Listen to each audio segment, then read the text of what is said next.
Danno irratti jabaattee kan kee jabina kee tarsiimoo kee agarsiifteeti.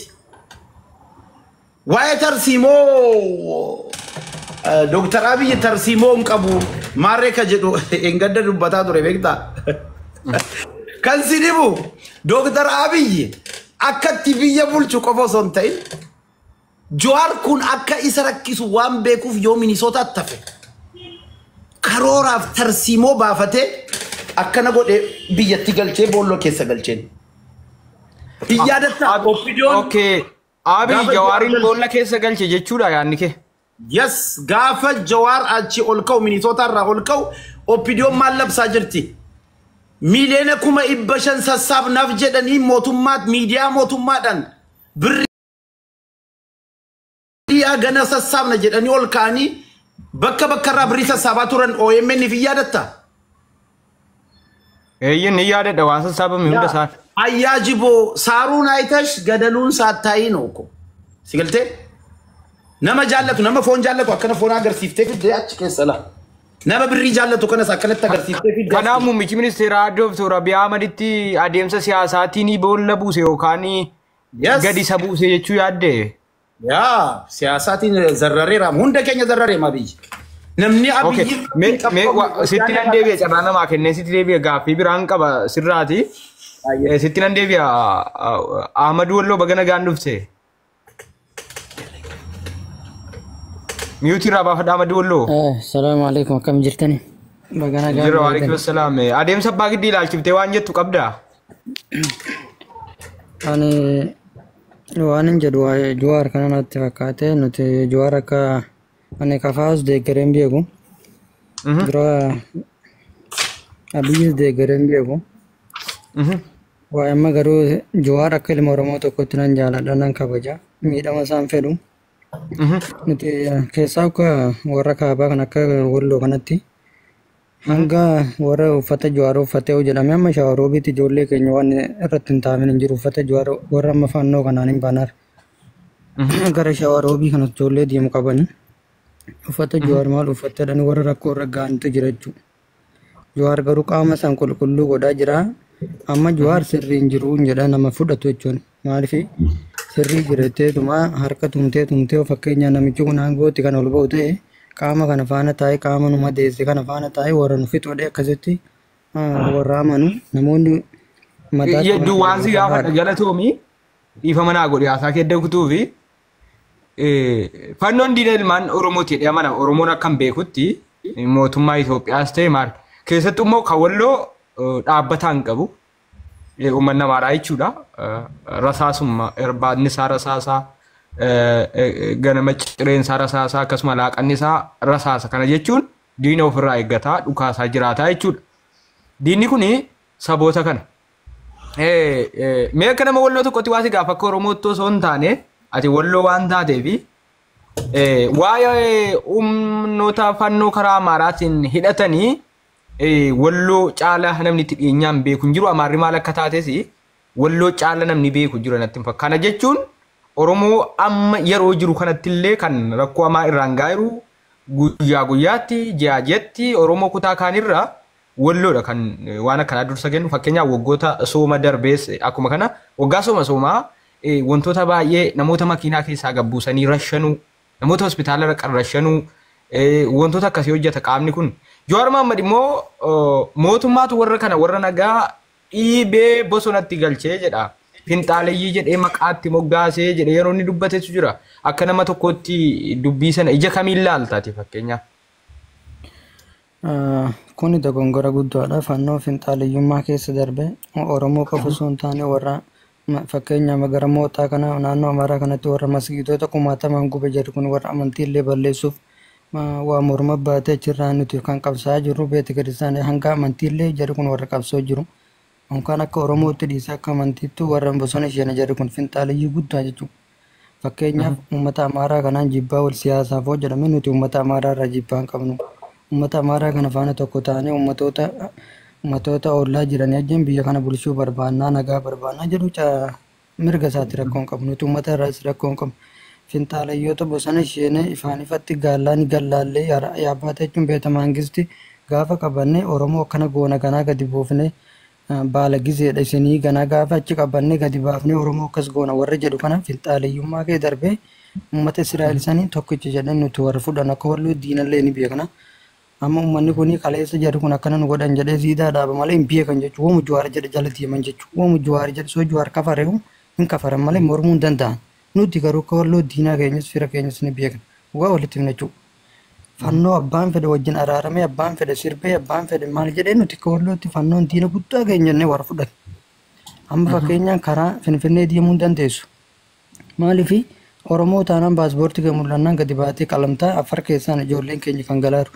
Fannoon garuu Oromoo naannoo Oromiyaa kana bakka fedheen deemee gala gadi buusee nama makiinaa keessaa qalu hin jiru. Maaliifi Oromoon sadaattuma tana qaba onnee hin qabu waan ta'eef jarii Oromoo taanaan si qala. Ati garuu makiinaa keessaa gadi buuftee jara tuquu hin dandeessu. Jari kun finxaaleeyyii miti qulqulluudhaa warri jedhu yoo jiraate qaama sanii wajjin tokko inni ija tokkotti warra laalu nuti fannoo. Namni yeroo ammaa kanatti Oromoo waan ta'eef si ajjeesaatti jiruu fi qulqullina godhuun hin barbaachisu. Uummata Amaaraa qulqulluu godhuu yaa ni dandeessa. Uummanni hizbii nuuf fedhe. Qaamoota kan abbaan Oromoo fi nadhaa qaamoota kanas uummata qabachiisee giddiinoota illee Oromoo qallorsiisaa jiru. Fagoon deemu son bulaasii keessaa uummata akkana godhanii fi isa seenaa darbe abboonni isaanii akkana nama godhan sun taane yeroo ammaa kanatti basmaam jedhee warra nama Oromoo qalaa jiru basmaam gaallaa siin jedha jechuu keessaa saba biraadhis gaallaa siin jedhee si qalaa waan isaan Oromoo irratti deemanii fi waan isaan biyya tana fudhatan nama Oromoo hin qabsaa jedhaa jiru tokko mataa Oromoo irratti tuttuquun kaleessa Salaalee keessatti nama ciibsanii qalaa turanii isa walloo isatti ture dhiisi. Gaafa sanuu Jawaar takka baatii nu boossi godhee uummata Oromootti sagalee ta'e beeku har'a maallaqatti hin gurguradha birriin fedhadhee har'a guyyaatti boosisaadha yeroo 20-30 godhachuu maallaqa jechuudha. Namni akkana jechuudha. Waan tokko gaa deeggartu mormuus qabda jechuudha. Lakki sirrii miti. Abiyyi kaleessa maaliif Jawaar jalaa ba'e Jawaar deeggaraa tureera. Konkolaataa kana marsii maaliisaa qabaa hin qabne chaati ture jechuudha. Itoophiyaan akka hin jigne. Maaliif jalaa ba'e? Beektanii miti warri beekuun beeka. Garee Amaaraa kanaan tokko hin taanu walitti hin dabalamnu hin fudhannu kitaaba ida'amuun sana Amaaraan jedheetti bar Jawaar kana Oromoo ofichisiise dhugaa walitti himu. Har'a maaliif jara kana faarsuun barbaachisee hojjette waan biraatiin ni beekuun beeka. Ani gama kiyyatti akka wallootti diina guddaa kiyyaa jechuudha. Nama hongalee Affaar keessaan galee Fannoo keessaan galuu hin danda'u. Oromoo kutaa fedhe haa ta'uuti ijoollee barumsaa ijoollee barattoota Oromiyaa irraa dhuftee gara walloo dhuftu ciibsanii kan qalamtu jira jechuudha. Oromoo taanaan hin qalamtati. Qaama shiftaa kana namni deeggaru shiftaadhaan jedhu aangootti be. Okay. Adeemsi Jawaar ammatti deemaa jiru kun hin abdachiisa jettaa fakkeenyaaf dhiibbaa geessisu yookaan bu'aa fidu qaba akkati yaaddutti.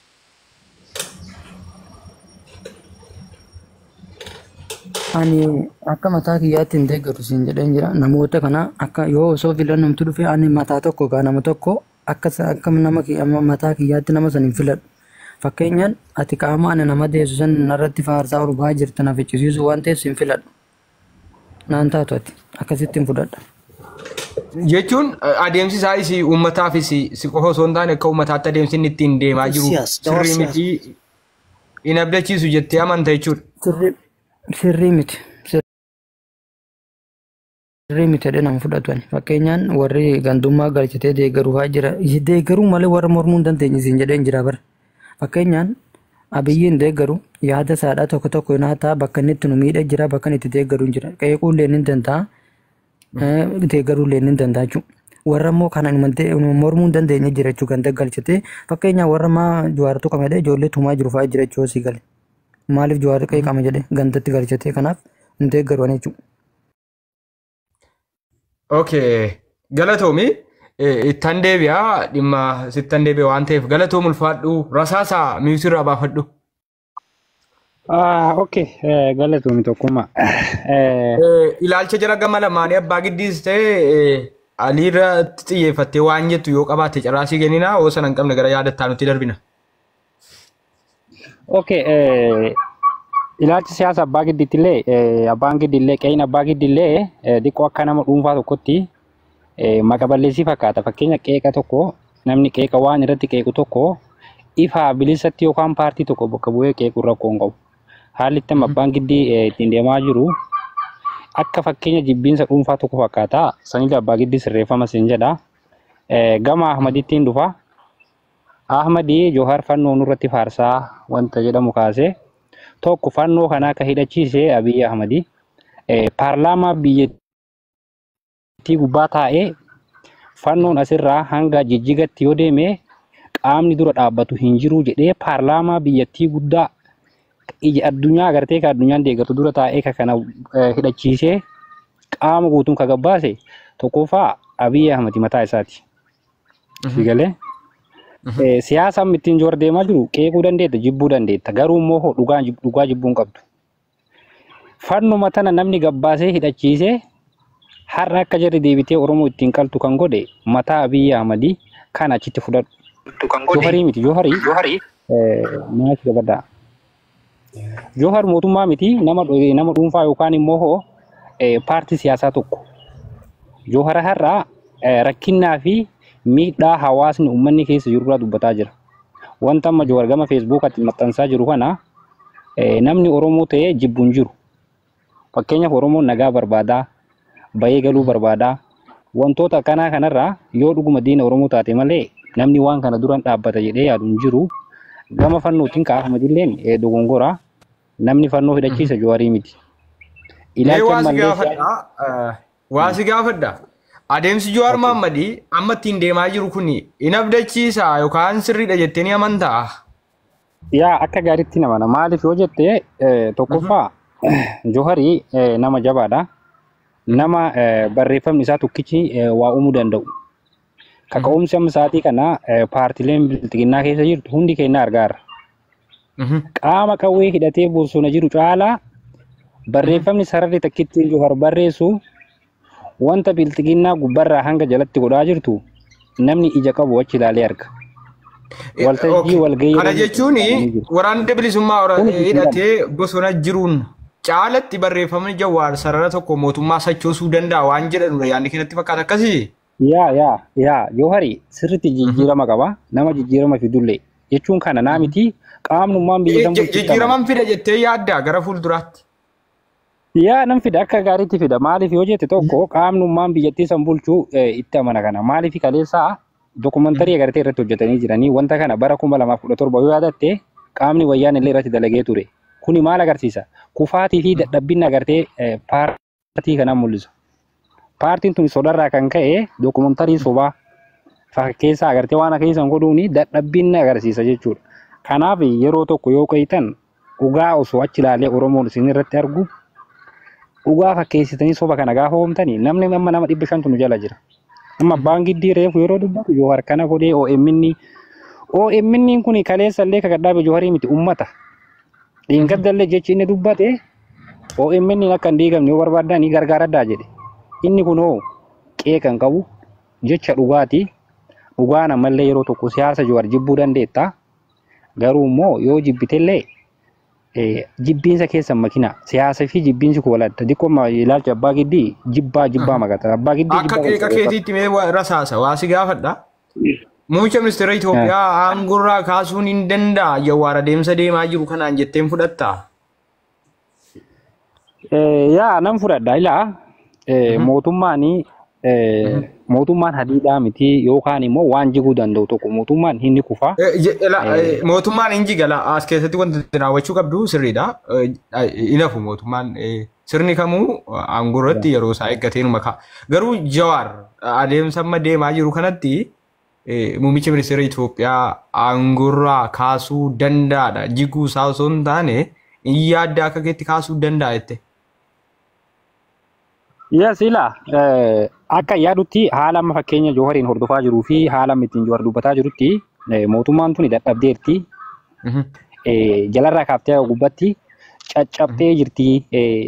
Yaada amma Johaar jedhu saniin yaa nan fudhadha. Fakkeenyaaf amma mootummaan kun Finfinnee qofa bulchaa jira jedhe Johaar dhugaadha. Amma baadiyyaa gaxarii keessa kan biyya bulchaa jiru milishaadha. Mootummaa miti. Milishaan abbaa barbaadu. Milishaan qaama eenyuuti? Milishaan shiftaadha matammaan isiitu. Maal mootummaan isaa maayida gubbaa geergaa? Mootummaan nama dhuunfaa tokko isaan fiira. Eenyuun hoogganamti? Nama hin qabdu shiftaadha. Shiftaan bulaa jirti jechuudha baadiyyaa nama walumaa galatti. Nama naannoo kiyyatti waraana adda bilisummaa Oromootu jira. Halkan waraana adda bilisummaa Oromootu bulchu. Guyyaa immoo milisha bulchu. Milishaan hooggansa rasaasa eenyutu kenne milishaatti? Mootummaan haa hidhachiisu gara teellee haa ta'u walumaa galatti amma tokkummaa amma naannoo kiyyaa bakka bu'ee yoo sitti mee halkan rakkoon qabu.